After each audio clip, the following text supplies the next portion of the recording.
Welcome back to Fox Explainer. Today I am going to show you a fantasy romance movie from 1998 called What Dreams May Come. Spoilers ahead. Don't forget to subscribe to my channel for more content like this. Watch out and take care. During his vacation in Switzerland, Dr. Chris Nielsen meets artist Danny Collins when their boats accidentally bump into each other. They quickly hit off thanks to their similar sense of humor, and later they have a picnic where Annie shares his sandwiches with Chris. Love is found that day, and the couple gets married not much later, starting a wonderful life together and having 2 kids, Ian and Marie. The children have become teenagers by the time tragedy strikes the family for the first time. Both teens die when the van that was taking them to school crashes. 4 years later, Chris is working at the hospital when he gets a call from Annie, who is having a meltdown because some of the art pieces she acquired for a gallery opening haven't arrived. She feels really bad because today is their double D anniversary and she may ruin it if she has to stay at work. Chris thinks paintings are the most interesting thing in the world, so he keeps pictures of Annie's art in his drawers. He quickly pulls them out to show her how she could use them to replace the missing ones, promising to drop off the real ones at the gallery after work. In the evening, rain causes a car crash in a tunnel. Chris stops his car just in time and doesn't get caught in it. But as a doctor, he has a responsibility to help the victims, so he gets out of his car and goes over to them. Unfortunately, another car coming the other way isn't as lucky and also crashes, killing Chris in the process. In just a few seconds, Chris finds himself floating above the world, while a mysterious voice asks him questions to see if he's aware of what's going on. He sees his body being taken to the hospital and dying there. He then goes to his house, where the dog barks at him because animals can see him. The mysterious voice becomes clearer, but Chris still can't tell who it is. The voice tries to convince Chris that he's dead, but Chris keeps floating around, watching Annie go through his wake and looking at pictures of his kids. This makes him remember when their old Dalmatian dog Katie got sick and they had to put her down, which made Marie very angry because she didn't understand it was for her own good. He also remembers the time he and Ian went running in the rain through the forest for fun, and Chris used that time to tell his son that he would be moving to a new school. Chris Ghost shows up at the church where his funeral is being held. He tries to touch Annie, but she can't see him but can feel something strange around her face. Then, Chris shows up at his house again to look at the painting Annie made for their double D anniversary. It shows the special place where they met and where they plan to retire. Annie's therapist told her to start a diary to help her deal with things, but it's not helping her at all. Chris tries to talk to her by guiding her hand with the pen and making her write, "This is Chris, I still exist." But Annie has a panic attack because she knows it can't be real. Annie later goes to the cemetery to visit his grave. Chris tries to comfort her by touching her shoulders, but she screams because it makes her feel like she's going crazy because she's feeling things that aren't there. Chris decides to let his soul go because he knows he's making his wife's pain worse by being there. He wakes up in his own personal heaven, which looks like Annie's painting of the special place they went together. Katie is also there, and she looks good and young. The mysterious voice is also there, and this time it has a name. It's Chris Oldman or Albert Lewis, who died at age 63 but looks young again here. Albert shows Chris that he has control over this world, so he can move or change things just by thinking about it. Chris learns to walk on water after messing around with a bird.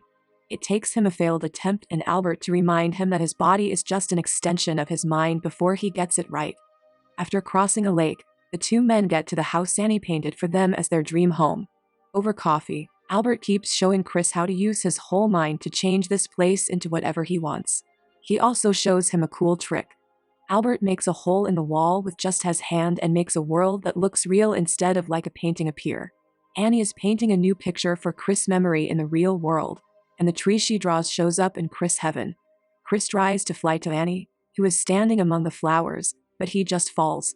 Chris decides to run instead, which brings him closer, but by the time he gets to the tree, Annie is gone. Then he realizes he's never seen this tree before, so he doesn't know how it could be here if Annie is finishing the painting after he's dead. Albert realizes that Chris and Annie must be soulmates because they have such a strong connection. Even after they die, the couple tries to find each other. When Annie's sadness makes her destroy the painting because it won't bring her husband back, the tree in heaven also gets destroyed. Chris keeps seeing Annie around his heaven, but she always disappears before he can get to her. Chris finds Marie's stuffed tiger at the beach and thinks back to when she was sick. That day, instead of going to work, Chris stayed home with her and taught her how to play chess. Chris realizes that if he's found Katie, he should also be able to see his children in heaven, but Albert tells him he won't until he's ready. After that, Chris goes to sleep, and when he wakes up, Albert is gone. He had to help other souls, so he sent Leona to Chris to keep him company for now. Leona takes Chris to a city where everyone is having fun. In the real world, Annie continues to feel a lot of guilt because she thinks that Chris taking the paintings to her gallery as a favor is what brought him to the accident site. It's the same guilt she felt when her children died, and she thought she could have saved them if she had been driving. Back to Chris, he, Leona, and Katie go on a boat ride after seeing some souls choose to come back to life. Chris says that he worries more about his wife than about his children because they died years ago. So Leona asks him to tell her a story about his daughter. As he tells her about all the times he and Marie played chess together, Chris thinks of the diorama his daughter had in her room and starts to notice that this world looks a lot like it. Leona can tell that Chris is onto something, so she tells him that this isn't how she looked when she was alive. She chose this look because her dad had praised a flight attendant who looked like this, and she wanted to be like her. Chris finally figures out that this is Marie's soul, and he gives her a big hug. In the meantime, Annie is finding it hard to move on. She thinks her therapist will soon send her to a clinic because he's afraid she'll hurt herself like she did in the past. So, she writes Chris a letter in her diary to say goodbye. Chris is back in heaven in his painted house when Albert comes to see him and tells him that Annie has died. Chris cries for her, but he thinks that at least her pain is over and that they'll be together soon. Albert tells him that this can't happen. Annie is going to hell because she killed herself instead of dying naturally. This makes Chris very angry and causes a storm in his heaven. Chris remembers that Annie is his soulmate because of what happened with the tree. He decides to go to hell to save her because their connection should help him find her there. After a lot of arguing, Albert agrees that Chris' refusal to give up deserves a chance and takes him to see the tracker, who explains how things will work. Annie can be found, but she won't recognize Chris when she sees him, so he has to decide if it's worth the trip just to see her. Still, Chris agrees to try, so the three of them get on a boat to cross the seas of hell. The boat and waves are being shaken by a wild storm, but the real danger comes from the lost souls in the water who can flip the boat over and make everyone fall. Chris has another flashback of him and Annie arguing, this time about Ian and his future. Chris was putting too much pressure on Ian to do well in school, and it was getting to him. Right after that memory, the next one starts with Ian in the forest, whining about the move because he didn't want to leave his friends. The waves eventually bring the three people to the shore of the gateway to hell, which is a large desert full of shipwrecks. They start to walk around the area, but it's hard to find Annie because Chris can't stop thinking about Ian. The boy tried to explain that he wasn't like his father, so school was hard for him and he went to bed scared. Chris had told him that he believed in him and that if he had to go through hell, he would not want anyone else with him but his son. Chris gave a speech at the kid's funeral in which he imagined what kind of man Ian would have become if he had grown up. He said that Ian would have been brave, respectful, and loyal. Now, Albert is about to fight a bunch of lost souls in hell, but Chris stops him and calls him Ian. The right way for father and son to get back together is with a hug, and Chris quotes himself to show that he still thinks this is the only person he would want with him through hell.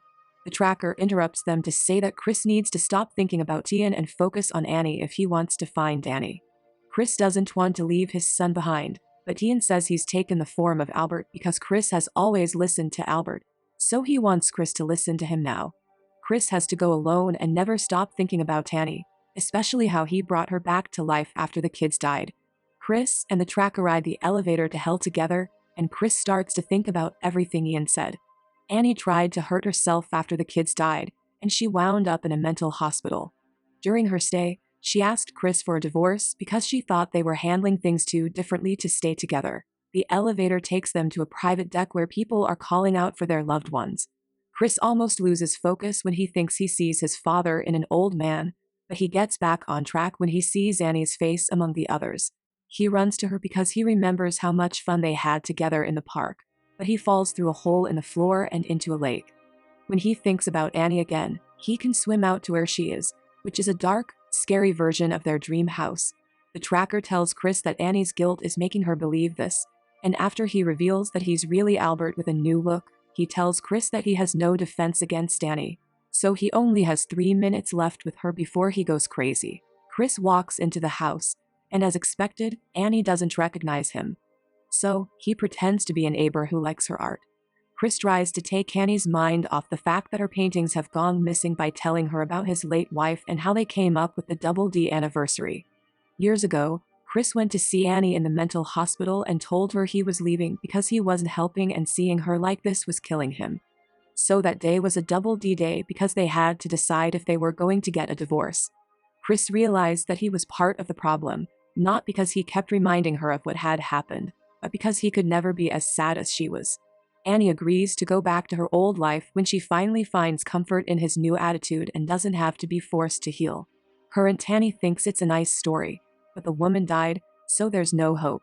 Chris responds by saying that he didn't give up because he wanted to hide from the world, and that his wife was never a coward.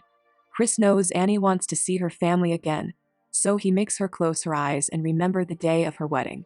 He then appears in the memory and tells her he's real. When Annie opens her eyes, she sees Chris and freaks out because she thinks it's a trick. Chris doesn't have much time left, so he says a few last things to her. He apologizes for all the things he can't give her and all the times he let her down, and he thanks her for everything she's done for him. After that, Chris meets up with Albert to tell him to go back alone and tell his children that he loves them but won't leave their mother alone. Then Chris goes back into the house and finds Annie. He tells her not to feel guilty because he forgives her and will stay in hell forever if that's what it takes for her to get her mind back. Annie's memories come back as she starts to look better, but Chris takes on all of her nightmares instead. Annie starts to go up to heaven, but she doesn't want to leave Chris behind, so she calls out his name and tells him not to give up. Chris wakes up back in his own heaven with Annie, Albert, Katie, and the kids after going back through the lake and seeing his life flash before his eyes. The family has some good times together, but then Chris asks Annie privately if she would like to be reborn with him. Chris tells Anne that the kids do want them to go and that he's sure they'll find each other again because they are soulmates. Right before something amazing happens in the real world, the couple kisses. When a little boy's toy boat bumps into a little girl's toy boat, the girl decides to share her sandwiches with the boy. That's all for now. I hope you enjoyed the video. Subscribe for more and hit the like button to help me out, and also leave a comment if you want me to explain your favorite film. Until next time, take care.